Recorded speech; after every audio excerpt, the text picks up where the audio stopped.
Hi, I'm Marius from MWS Photography, and today we are here at the Rhodes Memorial in Cape Town, and we're looking at the Canon Powershot SX500is. Now, Canon's claim is that this is the world's smallest 30 times optical zoom camera, and when you look at it, it is really a very small camera. It looks like a toy, but if you have it in your hand and you grip it nicely, you can feel it's a very solidly built camera, even if it's this small. Now, it's a tricky size because it doesn't fit in your pocket, and it's still smaller than your larger bridge camera. But if you've got a very nice little carry bag, this will be your perfect companion if you don't always want to carry all your SLRs and stuff with you, but you still want a decent camera that's not a cell phone, it's got a nice zoom and everything that you want to carry with you. This is definitely an option. So if you look right here, you're going to see some information. It's the specs of the camera, because I don't want to now just talk about all the megapixels and all that information. You can just pause the video and you can read it, and we're going to save time, because I rather want to focus on the important stuff, the functions of the camera and the zooming and the nice optical zoom and your video quality, ISO, picture quality, all those stuff. I want to rather focus on that. So the first thing we're going to do is we're just going to look at the camera. So on the front you've got your lens naturally, but to the side they've put a nice little feature here. It's called the Zoom Framing Assist. I keep forgetting that, so I hope that's correct, the Zoom Framing Assist. And what that does is when you are zoomed in and you press that button, it zooms back a little, it goes a little wide so you can see where you are, because this thing's got 30 times optical zoom. So if you are zoomed in all the way, you're only looking at a very small area, and if something's moving around and you need to follow it, you won't be able to see it while zoomed in all the way. So you just press that button, it goes wide again, you can quickly see what it is, and it goes back again. I'll show you a little bit of how that works a little later. And it's got an SLR type grip right here, which you can hold the camera. And funny enough, even if the camera is so small, it's actually very comfortable to hold it. I can walk like this, no problem. I know the camera's not going anywhere, most probably because my pinky finger at the bottom is holding it tightly. But it actually feels very comfortable, so the size doesn't really bother me. I really like this grip they've put here. At the top, you've got a manual pop-up flash, which is a good thing because you don't always want your flash to pop up like on your SLR camera when you're shooting auto. So it's very nice. I can actually control this. And then you've got your shutter release button, you've got your on-off, and then very important, which I wouldn't buy a camera like this if you didn't have it, is the exposure dial's got all the way from program to manual. So you've got shutter priority, aperture priority, and you can go full manual on this. So there's lots of potential. You can set your exposure the way you want to. There's also some other features on here we can talk about a little bit later, but I'm just glad this is here, and it already really pushes, how can I say, the score. If I look at the verdict, if I would like this camera, that really is very important. At the bottom you've got your thread for your tripod. Now if you zoom in 30 times optical, trust me, the slightest movement and this camera is moving around. It does have image stabilizer, but it's not going to help when you move the camera around. So that's a necessity. And you've also got this flap right here. It pops open, it's got the battery in there. It also has got a slot where you can put your SD card in. And at the back, you've got a 3-inch LCD screen. You've got a dedicated video record button, which is very nice, the inner corner, very quick to get to. You've got exposure compensation, you've got playback, you've got display settings, you've got menu. If you don't see this right now, I'll most probably in the video when I do post-processing, I'll put a JPEG here and you can see all the settings up close if you can't see it now. There's a dedicated, there's a wheel here that they've put in here with 4 direction buttons. It's a bit tricky if your fingers are a bit large. If you've got larger hands, it's a bit tricky to work this. You'll need to get used to pressing it correctly, but here you control your ISO and your flash and your self timer, and right there in the middle there's also a function button. So yeah, everything is well placed on the camera. I do appreciate that. You're not going to struggle to find your way around the camera, so that's very cool. So next up we're going to look at the camera's zoom, which is the important part. So the first thing we're going to look at, and it's really important part, as that's what the rave is about on the camera, is a 30 times optical zoom. So when I zoom in, you can see this lens goes out quite a distance. And then I told you about this button right here at the back. So what happens is, or at the side, when you press it, you can see the lens goes back a little, and when I let go, it's going to go forward again. So when you are zoomed in all the way, and like I said, you can't see everything, just press the button, it goes back quickly, and you can see more, and when you let go, it goes forward again. So it's a very handy feature, and it's well placed. And then also on the camera you can set how far that must go back. You can set that as well on the menu, so that's also pretty cool. I'm just going to go wide again. And I'm just going to walk about and find a spot here. I can show you what the zoom on this thing looks like. Now wide, it's very cool. It's got 24mm, which is going to be very nice for your landscapes. I'm going to go to video mode and I'm going to shoot video, and you can see exactly, I'm going to say which millimeters or not millimeters, opticals I'm zoomed at basically. So this is 24mm, and I've started recording. So now you'll be able to see the video, and this is now 24mm. This is 2 times optical, 4 times optical, 10 times optical, 20 times, 30 times. So as you can see, it really goes very far. I'm just going to go back out again. I'm going to find another location. Just look at these trees right here. This again is wide 24mm. So here I am at 2 times, 4 times, 6 times, 10 times, 20 times, and 30 times optical. Now just look what happens when I slightly move my hands. You just see it jumps around very quickly. So that's where your tripod definitely comes in very handy. Just going to go zoom out again. And then I'm also going to turn the video off. Now the lens has got an image stabilizer, which will help to stabilize even if you're fully zoomed in. It will help a lot. But now a very important function is the super macro mode. Now from the first Powershot, the bridge camera that I bought, I always loved that super macro mode. So basically there's a little flower on the camera. If you press that flower, it goes to very close up, and what you do is you put your camera on top of the subject, and as long as there's light coming in there, then your camera will be able to focus and you can take a shot. Now last week I quickly tested it out because I just really didn't have time to make this video. So I just played around with the super macro mode, and you can go to the blog, which is here below, and then you can go read up on what I did, and you'll see that I just took a flower out of the garden and taped it to a piece of brick and then put a golden reflector behind it, and I just went right on top of that flower and I took the shot, and you can see exactly the quality I got from this little camera. So there you've just replaced your macro lens while going somewhere that you didn't know you really were going to take your camera gear with you. So there must have been a few times where you had a macro and you didn't take it with you. Now, if you just took this little thing with you, at least you could have gotten a shot. Not the same quality, but you could have gotten a shot. Right, so next up we're going to look at the image quality and the ISO quality of this camera. Okay, so next up we're going to look at the image quality. Now I've got this on aperture priority on f5.6 and I'm on ISO 100. So just to give you an idea of the image quality of the camera. Now there's a shot full screen, and then also shown at 100%, so you can see the actual pixels, not what is now squished into the video. I'm also going to take it from this angle.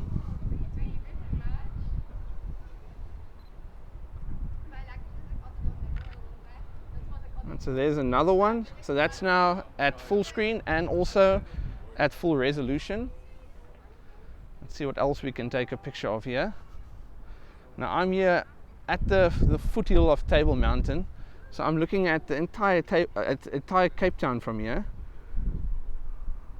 So let's see if I zoom in a little bit.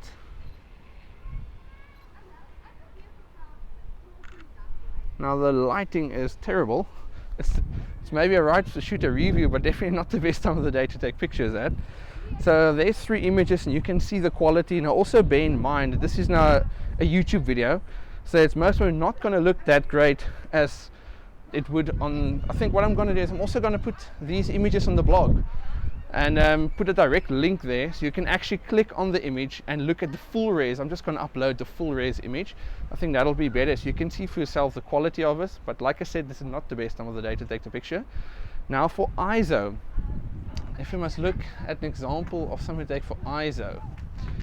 Okay, what I'm going to do is I'm going to take a picture of that lion statue right there. You cannot see now, but you will see soon. I'm going to zoom in. I'm now still shooting on ISO 100. So there's the image on ISO 100.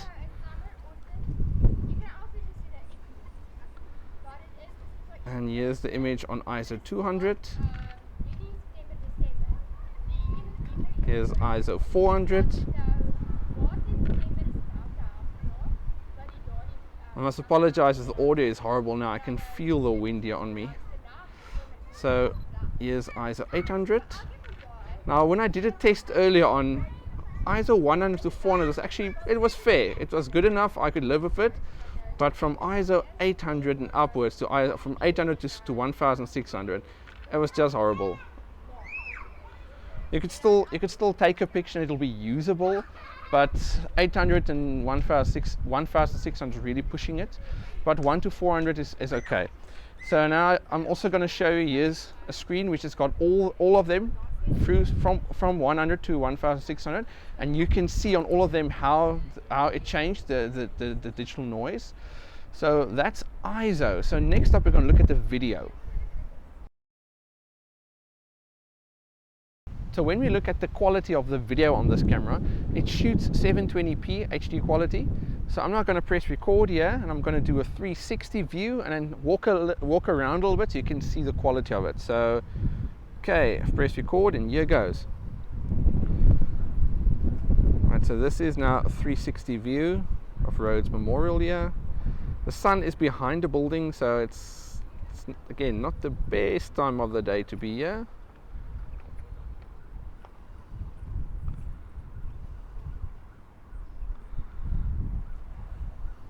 I'm just going to get down here.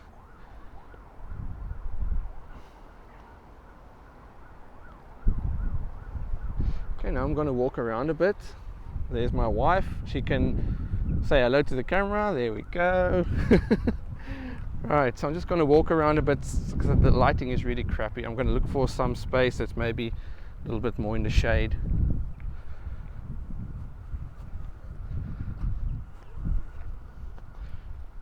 Right, so here you can see what it looks like here.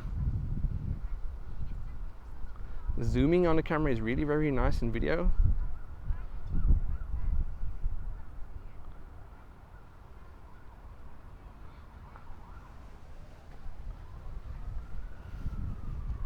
And the zooming is so nice. There are two women running around or running down the road here. Let's see if we can find them.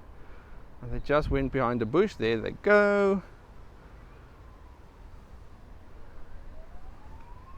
And that's at full 30 times optical zoom. So if I zoom out, now you can get the idea of the scale that you can actually zoom. If you look at the two women, the zoom really is very nice. And soon I'll have the SX500is as well, and then you can see what the 50 times zoom is going to look like. Right, so the video quality on this camera is okay. It's not the best, I must say, but I'm used to shooting SLR videos, so yeah, it is different now for me to shoot with this.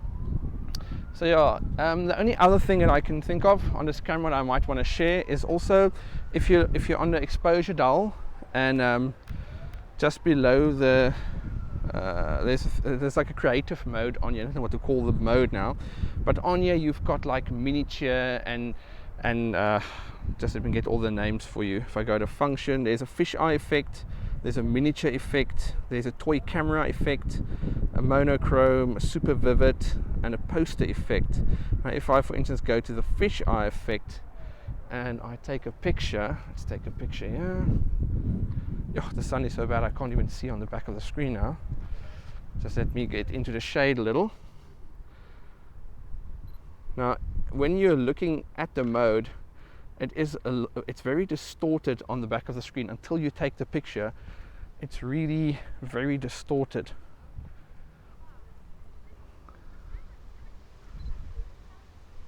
So at the moment I'm basically shooting and I'm not seeing anything I'm doing. I'm just pointing and shooting, and let's see what we get. So that's the creative mode, but there's another one on here that I actually like. I just want to go to it's a toy camera effect. It gives nice vignetting on the edges. So if, for instance, take a picture of this, get in the shade so I can see what the screen looks like. I take this picture. You can see it adds very nice vignetting around the edges.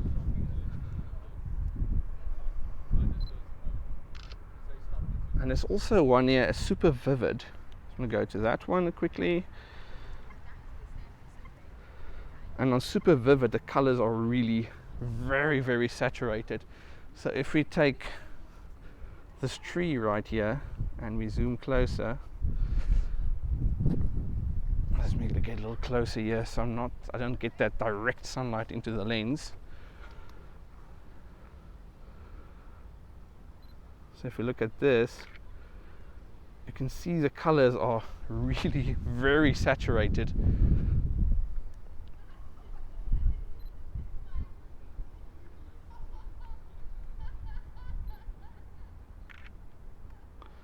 Right, so that's some of the creative like effects it's got on the camera. So now basically we come to the conclusion. Now if I take this camera, if you own a SLR camera and you've got lots of gear, lots of lenses, flashes and everything, but you don't have something like this because you think, oh, it's just a little toy, what am I going to do with it? But sometimes you go out and you don't take your gear with you, and then you lose so many images that you could have taken because you didn't have a camera with you, and then you grab your closest camera, which is most probably going to be your cell phone. So just to have a go everywhere camera, this is a nice little companion to have with you. Like I said, I'm going to look at the SX50, and that camera is a lot better than this camera in overall in image quality, zooming, everything. So you might want to hold on for that review as well. But yeah, for people starting out, if you don't know a lot about photography but you want to learn, buying a point and shoot that you can basically just turn on and turn off and shoot is not the best idea for you to learn. Then rather invest in a little camera like this, because at least on here you can set your manual exposure, you can learn about lighting, you can learn what your camera does. So this is definitely for that person, this is a very good investment. Now I did show you the image quality, and the reason I didn't say, oh, this is awesome and I tell you that this is the best thing or this is worst I've ever seen, the reason I didn't do that is I want to leave the choice in your hands. I want to show you what it looks like so you can decide. Because if you just shoot SLR quality every day, most probably the pictures are going to look crap to you anyway, because you're used to full frame and 16 or 18 megapixels. So just to show you what it looks like so you can decide for yourself, that's why I'm showing you all the sample images. So yeah, the camera comes with a very small price tag. So basically what you get for what you pay, it's really very good. So yeah, now I don't want to start to ramble on about it. So I think I'm going to end the video here. So go visit my blog, go read a little bit on what I said previously, and also I'm going to put the sample images there now. The link is here. And then if you enjoyed the video, please leave a comment down below and subscribe to the channel, because as always, every week there's most probably going to be a new image, a new video. Sometimes twice a week there's a new video. And also visit the sponsor who gives me all these nice toys to play with. And then I will see you in the next video. Bye.